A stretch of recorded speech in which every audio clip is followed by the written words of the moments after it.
Et nous y voilà, la dernière vidéo, pour l'instant, de cette playlist sur VUCA. Alors je vous propose de faire le point.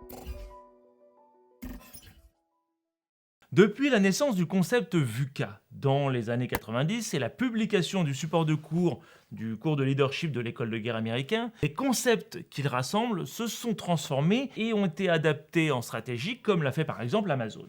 Donc la volatilité est devenue exponentielle, l'incertitude est devenue imprévisible, la complexité est devenue exacerbée et l'ambiguïté radicale. Ce qui veut dire qu'il faudrait mettre à jour VUCA ou même le remplacer sans nous arrêter à une liste de concepts contemplatifs avec un peu de simplicité par là et un peu d'agilité par-ci, comme le proposent de nombreux auteurs avec VUCAD ou VUCA Prime. Ah, et aussi, si je pouvais faire une liste d'améliorations, il faudrait qu'elle prenne en compte les effets émotionnels qu'introduit le monde actuel. Et des émotions, il y en a, comme par exemple le sentiment de précarité qui accompagne l'instabilité de nos compétences et la peur de devenir dépassé. Vous avez aussi la montée de l'anxiété de ne pas savoir de quoi sera fait demain, alors que dans votre emploi, vous étiez jusqu'à présent plutôt protégé. Comptez aussi avec la perte de sens face à un environnement de fractionnement non linéaire dans lequel on ne peut plus se projeter. Et évidemment, je rajouterai à cette liste le découragement apporté par la difficulté de comprendre son environnement et de ne pas pouvoir apporter de solutions à des paradoxes de plus en plus extrêmes. Il faudrait donc disposer d'un nouveau concept qui parte de notre ressenti face à tous ces bouleversements et qui nous aide à trouver des réponses que nous pourrions utiliser à l'échelle de notre entreprise, de notre équipe et de notre carrière. Mais pour cela, il va falloir sortir des acronymes bigarrés pour nous adresser au message subliminal de VUCA, l'annonciation du monde de la fragilité ou de la vulnérabilité. Le fait que plus rien ne nous protège, ni notre planète, ni un contrat à durée déterminée, ni un statut de fonctionnaire, ni un uniforme de policier. Et en reprenant la liste des émotions dont je vous ai parlé à l'instant, cette fragilité se démontre par la précarité stable, l'anxiété situationnelle, les fractionnements non linéaires et les paradoxes flous. Commençons par la précarité stable. Quand tout devient précaire durablement et que l'on ne peut pas se projeter personnellement sur le futur, même un futur proche, il est normal de ressentir ce que l'on appelle de l'insécurité interne, qui se traduit, entre autres, par un manque de confiance en soi et en ses capacités à faire face à ce changement permanent. En clair, c'est la peur d'être ringard. Alors voilà, moi je ne peux pas être un ringard. Pourquoi, Daniel Je Prévost? suis le roi des ringards. Et cette insécurité ne peut qu'aller en s'empirant si vous n'avez pas la curiosité de vous intéresser à ces changements. Si nous pensions que nous étions sortis de la nature et à l'abri de la guerre, la pandémie et l'Ukraine sont venus nous rappeler à leurs bons souvenirs et nous rappeler que nous vivons dans un système précaire et que cette précarité peut être invisible jusqu'à ce qu'elle se révèle de façon imprévue, soudaine et souvent violente, voire catastrophique. Sans aller jusqu'à la théorie de l'effondrement ou de l'hypothèse de Médée qui considère que la vie sur Terre est un organisme suicidaire, nous sommes en train de comprendre que la solidité n'est qu'une force illusoire. Les entreprises centenaires, les banques et bien sûr nos emplois sont fragiles et les considérer stables est une erreur à ne plus commettre. Et comme aurait pu le dire Monsieur de la Palisse, les systèmes précaires sont solides jusqu'à ce qu'ils ne le soient plus. Si vous êtes salarié, la précarité stable signifie que vous ne devez pas vous laisser enfermer dans une carrière monoculture. Alors cette image de monoculture me vient de la réflexion que l'effondrement d'un système provient souvent du résultat de l'avidité humaine à tirer le maximum de valeur de son environnement. Dans le cas de l'agriculture, par exemple, cultiver une seule plante permet d'atteindre un rendement maximal. Voilà, mais le problème, c'est que jusqu'à un certain point, jusqu'à ce qu'un insecte aussi spécialisé que la culture en question détruise tout le champ ou que les sols ne soient plus productifs sans apport chimique. Je ne donnerai pas de nom. #permaculture.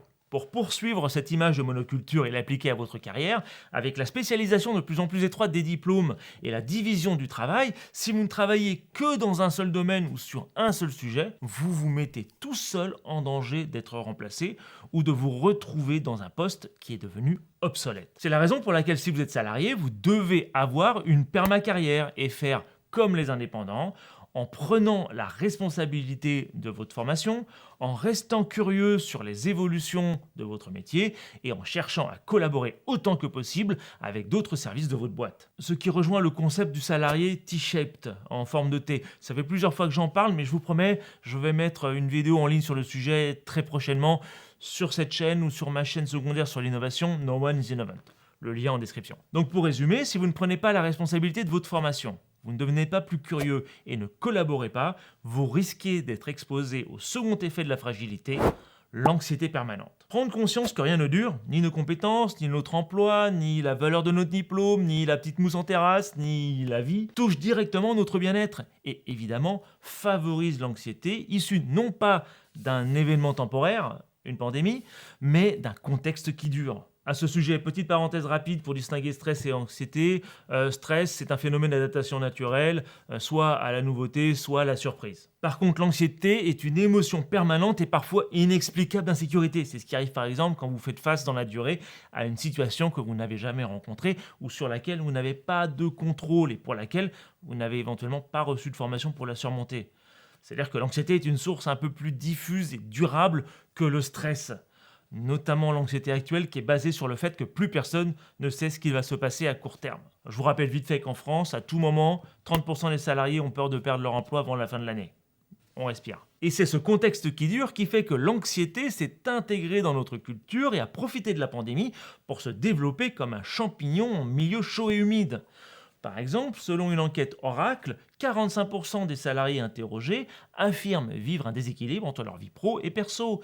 Et 70% de ces personnes évoquent d'ailleurs des répercussions négatives sur leur santé mentale. Et 85% estiment que cela a affecté leur vie privée. Et pour continuer avec les bonnes nouvelles, le comptoir de la nouvelle entreprise nous dit que 12% des salariés déclarent que leur santé s'est dégradée pendant la crise et 40% des salariés déclarent se sentir plus fatigués physiquement et psychologiquement. Donc comme pour la précarité stable, il n'y a pas de réponse simple à l'anxiété permanente. Tout ce que vous pouvez faire est d'apprendre à vivre avec et à vous en protéger. Alors je ne vais pas vous dire de vous mettre à la méditation, au yoga et au sport. Tout ce que je peux vous dire est que vous n'êtes pas seul. L'anxiété est une maladie sociétale qui touche autant collaborateurs que managers et dirigeants. Donc pas de solution, mais nous sommes tous dans le même bateau. Donc si vous êtes salarié, parlez-en avec votre responsable hiérarchique pour échanger vos inquiétudes de l'avenir. Et si vous êtes indépendant, arrêtez de faire genre tout va bien et parlez-en à d'autres indépendants. Mais ce n'est pas tout. La fragilité a un autre élément qui existe depuis quelques années, mais qui s'est révélé encore plus vrai pendant la pandémie. La perte de sens due au fractionnement non linéaire de notre activité et de nos vies personnelles et professionnelles. Je n'ai pas besoin d'aller bien loin pour trouver une illustration de ce troisième élément de la fragilité. Il suffit de regarder nos vies professionnelles et personnelles qui sont fractionnées en périodes de plus en plus courtes. Terminer la simplicité des vies linéaires divisées verticalement en 3 avec une première partie consacrée aux études, la seconde au travail et la dernière à la retraite. Dans ce schéma, vos études vous amenaient à 40 ans, votre expérience vous amenait à 50 ans et vos amis vous amenaient à la retraite. Et à 80, vos enfants à l'EHPAD. Il faut désormais avoir une vue plus verticale et fractionnée de nos vies pro et perso, avec la formation tout au long de la vie et une période d'activité qui peut être découpée en périodes actives, de travail ou de formation à temps complet et de périodes d'inactivité, voulues si vous prenez un congé sabbatique ou si vous démissionnez pour faire le tour du monde, ou vous formez, subies si vous êtes au chômage. Mais bon, il faut se méfier car être au chômage n'est pas toujours subi. En plus, ces périodes d'activité peuvent être non linéaires en raison notamment d'un sujet qui est dans l'air depuis quelques années, mais qui s'est encore plus révélé pendant la pandémie, pas seulement parmi les millénials, la quête de sens. Et cette quête pousse de plus en plus de monde à changer de voie, de secteur, de statut et de métier, en passant de salarié à entrepreneur, de consultant à professeur ou de coiffeur à fleuriste.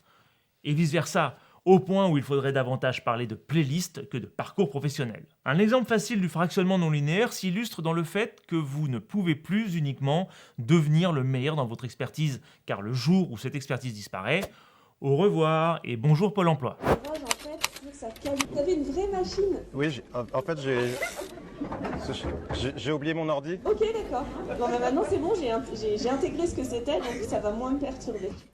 Vous devez aussi créer des ponts avec d'autres spécialités et trouver des compétences transférables et transversales avec d'autres domaines d'activité. Ce qui remet à place la notion d'expérience, car même avec plein d'expériences, personne ne s'attendait à ce que le coronavirus dégénère en Covid et que personne ne sache comment réagir, y compris les dirigeants. Ce qui nous amène directement à la dernière partie de la fragilité que j'aurais pu appeler les 4 cavaliers de l'apocalypse, les paradoxes extrêmes. Vous l'avez compris, l'expérience est utile quand vous faites face à une situation que vous avez déjà rencontrée ou qui sont en approche. Mais que se passe-t-il quand la situation est tellement nouvelle et inconcevable, genre la planète qui ferme, ou tellement paradoxale que deux événements antinomiques et concomitants adviennent, comme par exemple ces entreprises qui licencient tout en recrutant comme Amazon ou Patreon. What's up, creators? Jack Conte here, CEO of Patreon. So, Patreon just raised $150 million Series F at a $4 billion valuation. Hi, creators. I have some tough news to share with you today. Patreon just let go of 36 teammates from our product design and engineering teams. La confusion créée par ces paradoxes empêche toute déduction logique basée sur des chiffres qui permettent de choisir l'un ou l'autre, car ce sont les deux. Ce qui oblige à utiliser ce que certains managers considèrent encore comme ridicule, voire borderline chamanique, mais que vous connaissez si vous vous êtes déjà abonné à cette chaîne. D'ailleurs, abonnez-vous. La créativité, l'intuition et l'audace. Cette confusion se retrouve dans le fait qu'il faut être compétent et performant, mais que ça ne suffit plus. Vous devez être certes compétent, mais vous devez reconnaître vos limites. Vous devez être performant, mais en même temps, vous devez prendre du temps pour être créatif. Et pour rajouter la complexité de tout cela, vous devez également développer un nombre de soft skills qui n'a jamais été aussi important et qui vont de l'empathie à la collaboration, de la créativité à la résolution de problèmes. Oui, le monde était beaucoup plus simple quand il fallait choisir entre Rihanna et Beyoncé. À ce sujet, je vous invite à lire la liste des soft skills à posséder en ce moment qui a été fournie par le World Economic Forum, donc le forum de Davos, que vous trouverez en lien dans la description de cette vidéo. Alors je vais rapidement faire une vidéo sur ce sujet, donc si vous êtes un visiteur de l'avenir, vous trouverez le lien vers celle-ci en description de cette vidéo. Et nous y voilà, nous venons de passer rapidement en revue les 4 éléments du concept de fragilité ou de vulnérabilité. D'ailleurs à ce sujet, mettez en commentaire le mot que vous préférez, fragilité ou vulnérabilité. Vous avez maintenant compris qu'il ne s'agit pas, comme VUCA, d'une liste contemplative de l'état du monde à laquelle vous devez vous adapter, d'accord ou pas d'accord.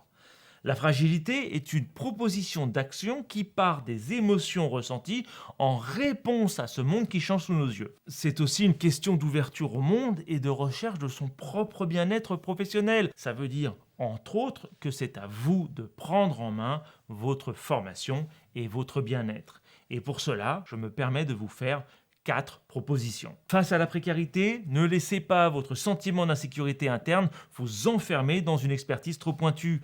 À la place, soyez curieux du travail des autres, que ce soit d'autres services de l'entreprise, de vos collègues, ou même d'autres domaines professionnels. Face à l'anxiété, ne cherchez pas à réduire les incertitudes en vous enfermant sur vous-même. L'avenir ne se prépare pas seul, mais à plusieurs. Donc reprenez en main vos capacités de collaborer et travailler davantage avec votre entourage, vos collègues et d'autres services de votre entreprise pour proposer et échanger vos connaissances et vos idées d'action. Face au fractionnement, ne vous résignez pas à continuer un travail qui a perdu le sens que vous lui donniez au début, à cause notamment de sa complexité. Élargissez vos centres d'intérêt pour trouver une activité qui vous redonne le sens que vous avez perdu. Ensuite, à vous d'avoir l'audace d'abandonner ce qui fonctionne pour expérimenter de nouveaux jobs, de nouveaux business models, de nouvelles idées qui n'ont pas encore fait leurs preuves. Enfin, face au paradoxe, ne cherchez plus à définir l'ambiguïté de façon trop précise ou à faire un choix parmi plusieurs possibilités.